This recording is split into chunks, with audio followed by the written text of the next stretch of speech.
Did you know that bacteria can be used to make healthier plastics?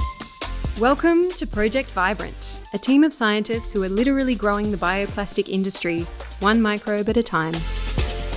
We seek to use microbes for helping the planet.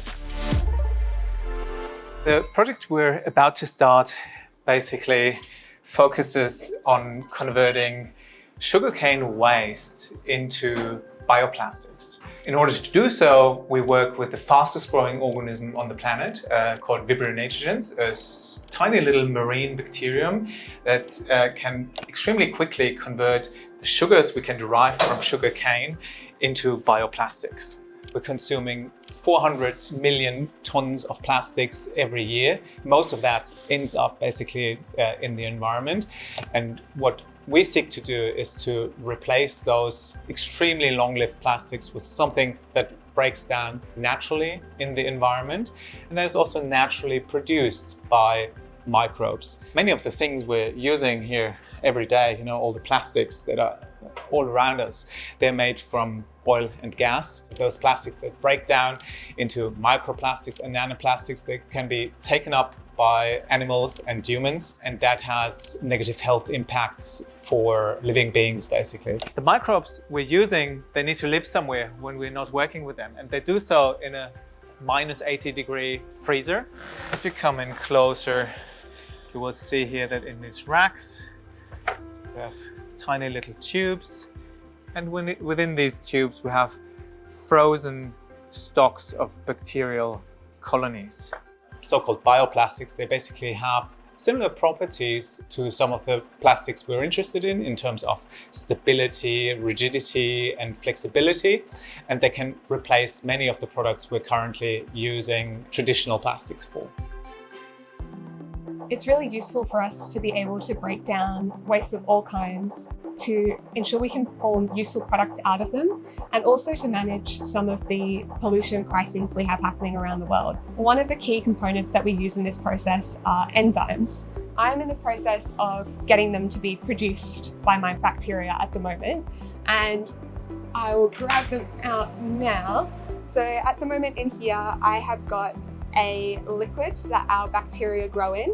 We grow them in an incubator at 37 degrees. That is the temperature they like. We also shake them around a little bit, and that will help give them the oxygen that they need to grow. Whether it is tackling man-made waste or natural products, we want to be able to use products that already exist, so recycling, and turn those things that are not useful into products that are useful, that we can create new things out of, helpful things, and help the environment in the meantime. I've got to check how much the cells have grown because there is a certain point in their growth in which they're really good at making our enzyme. And so I've got to make sure that there are enough cells there that they can start producing the enzyme for breaking down our waste products.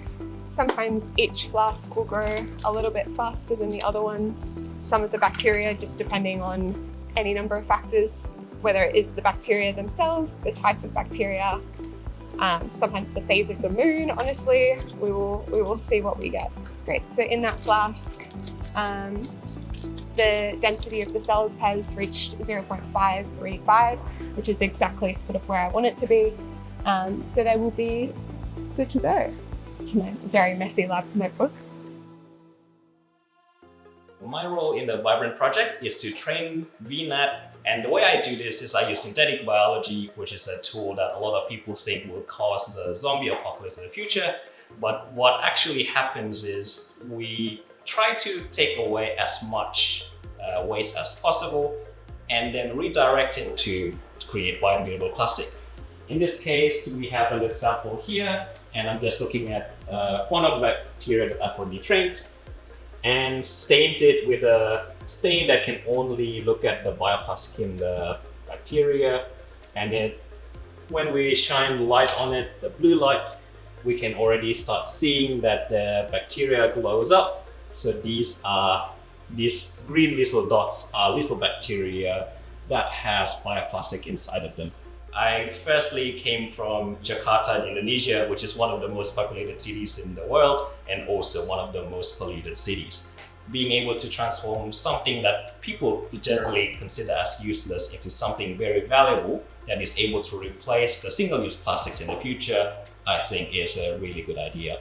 So after optimizing the bacteria strain that it can make as much plastic as possible and also removes all the byproduct with that we don't want, we then want to scale it up.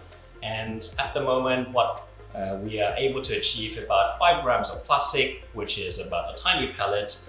But where we want to be in the future is we want to scale it up to 10 liters, and in the future, then about 100 liters or 10,000 liters to be able to use up all the waste sources in Australia to be able to produce biodegradable plastic. The reality is that we use a lot of plastics in our world, and in some applications they're not very easily replaced. We do need to have that sort of product. We need to have products that are short-lived but durable in their properties. When we engineer our bacteria for this process, we might first grow them in something that looks more like this. So this is, as you can see, a very small volume, in this case around 5 milliliters, and the bacteria might grow very happily in here. So what we need to do is basically take our process from working perfectly here to working perfectly here, and then eventually working perfectly in thousands of liters. I really do believe in the power of biology to address global sustainability challenges. And in reality, if we think about it, biology is pretty much one of the only technologies that works sustainably at scale. If we think about biological reactions like photosynthesis power all life on Earth, it's not the only thing, but biology holds the key to unlocking the solutions to a lot of our current global problems. These are the bioreactors that we use in our investigations, and you can think of these as a small scale version of what you might have in a factory in the future. There's a lot of things that we need to get right and learn about when we are trying to get this process to work. So, we're biologists, we're engineers, we're chemical engineers, we're genetic engineers, we're programmers, we're data scientists. We wear a lot of hats. I think we need to think of sustainability more globally. So in my mind, sustainability has to be environmental, for sure, but it also has to be economic, and it also has to be socially sustainable. We can't only think of a sustainable solution that exists in a vacuum. We have to deliver something that is both economically viable and useful to society at large.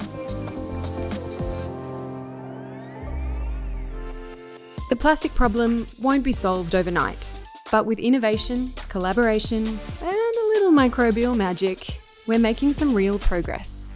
And this is just the first step toward a cleaner, more sustainable world.